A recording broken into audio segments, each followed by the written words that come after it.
Katesismo ng Pledge System Project, Friends of St. Anthony.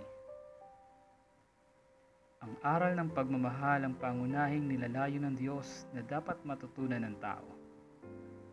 Ang pagkakaunawa sa pagmamahal ay pagkaunawa sa Diyos, sapagkat ang Diyos ay Diyos ng pagmamahal. Para sa Diyos, ang unang hakbang ng pagtuturo kung paano magmahal ay ang pagbabahagi.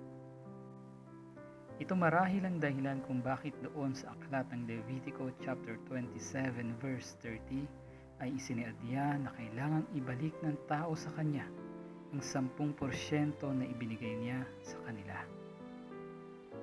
Nais niya na matuto tayong maging katulad niya na marunong magmahal sa pamagitan ng pagbabahagi.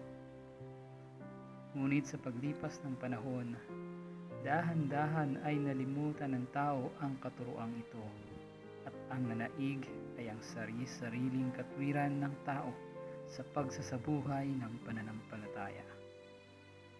Subalit mula noon at sana hanggang ngayon, ang aral at katuruan ng Diyos ay hindi nagbabago. Nananatiling ang daan ng pagmamahal at pagpapadama ng pagkakalapit natin sa Diyos ay sa pamagitan ng pagbibigay. Ganun din ang Diyos.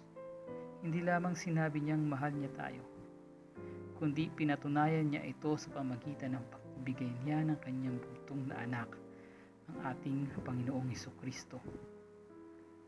Ang Panginoong Hesus ang konkretong pagpapadama ng Diyos ng kanyang pagmamahal.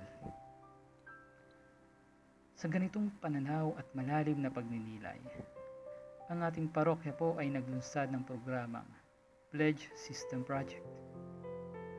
Bagamat ito ay hindi perpektong pagtugon sa obligasyon natin sa sinasabing pagbibigay ng 10% ayon sa kalooban ng Diyos. Ito ay malinaw na daan upang ating matutunan ng dahan-dahan ang pagbubukas ng ating puso patungo sa pagsasabuhay ng ninanais ng Diyos sa lahat ng ipinagkaloob niya sa atin.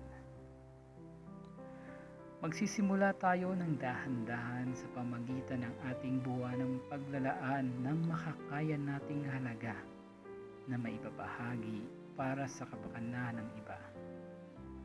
Huwag tayong matakot na mawalan, mabawasan o maubusan dahil ang Panginoon mismo ang nagsabi. Anuman ang ating gawin sa ngalan ng Panginoon, ibabalik niya ito ng siksik, liglig at umaapaw pa.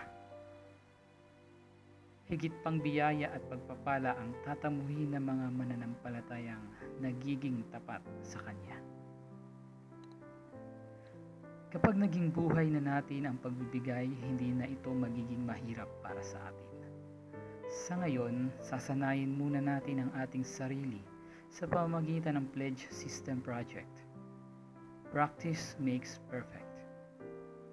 Magiging perpekto ang ating puso na magpadama ng pagmamahal at ito ay mapapaloob sa sistema ng ating buhay. Magiging magaan ang lahat sa atin dahil ang kagaanan ay nagmumula sa pusong puspos ng pag-ibig ng Diyos. Nawa makita natin ang ganda ng magagawa nito sa ating buhay. Nakatulong ka na, nagiging masaya ka pa dahil alam mo na nasusunod mo ang nilalayo ng Diyos sa iyong buhay.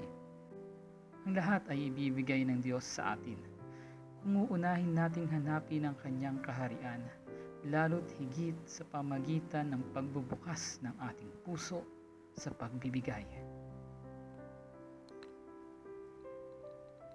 Ito ang Katesismo ng Pledge System Project, Friends of St. Anthony of Padua.